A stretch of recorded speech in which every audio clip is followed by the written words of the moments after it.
Hallo und willkommen in meiner Küche. Warum in die Ferne schweifen, wenn das Gute doch so nah liegt? Unser Komposthaufen, wo die Brennnesseln wuchern. Ein Brennnesselpesto, das ist das Thema des Videos und deswegen knipse ich mir ein paar Nesselspitzen ab. Dicke Handschuhe sind dafür natürlich ein Muss. Die Brennnesseln werden abgespült, auf Haushaltspapier gegeben und etwas trocken getupft. Damit die Brennhaare der Nesseln ihren Schrecken verlieren, werden sie mit einem Nudelholz gewalzt. Dadurch werden die Haare zerbrochen und man kann die Nesseln anfassen, wenn man sie anschließend in einen Zerkleinerer gibt. In ein Pesto kommen auch immer Nüsse. Ich verwende Cashewkerne, die ich anrösten möchte, denn die Röstaromen kommen dem Pesto zugute. Also habe ich sie grob zerhackt, gebe sie in eine Pfanne und röste sie unter ständigem Rühren an. Dabei wird die Temperatur zunächst hochgedreht und sofort wesentlich reduziert, wenn die ersten Nüsse Anzeichen von Bräunung zeigen.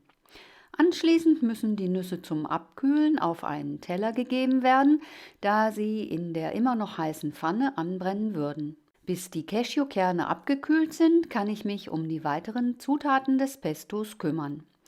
Zunächst kommt etwas Pfeffer aus der Mühle dazu, vielleicht so 5 Umdrehungen, dann ein gestrichener Teelöffel Meersalz, welches dem Haltbarmachen dient.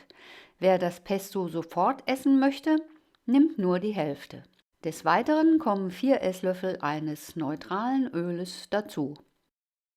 Dann kommen die mittlerweile abgekühlten Cashewkerne dazu, sowie 1 Esslöffel Zitronensaft und ein halber Teelöffel Zitronenschalenabrieb.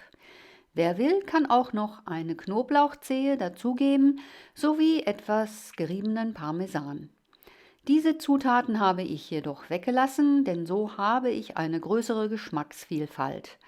Wenn ich Knoblauch zum Essen geben möchte, kann ich das immer noch machen. Das gleiche gilt für den Parmesan. Alles wird nun zerkleinert. Es kann sein, dass nicht sofort eine homogene Masse entsteht, dann muss man die obere Schicht ein bisschen unterrühren und ich habe auch noch mit einem weiteren Esslöffel Öl nachgeholfen. Eigentlich wollte ich den Vorgang des Zerkleinerns herausschneiden, aber ich zeige hier einmal alles, um darzustellen, wie schnell es geht. Man braucht wirklich nicht lange und einfach nur ein paar Mal zu mixen und voilà, fertig ist das Pesto. Es braucht nicht fein vermahlen zu sein, sondern es können ruhig noch ein paar Nussstückchen zu sehen sein, je nach persönlicher Vorliebe. Und natürlich kann das Pesto sofort probiert werden, zum Beispiel auf einem Brot unter Radieschen oder Gurke. Oder man kann es noch einige Tage im Kühlschrank aufbewahren, damit es reifen kann. Dazu muss man die Oberfläche ganz glatt streichen und so viel Öl darüber schütten, bis das Öl 1 cm hoch steht. Das Öl verhindert, dass das Pesto mit Luft, also mit Sauerstoff, in Berührung kommt und oxidiert.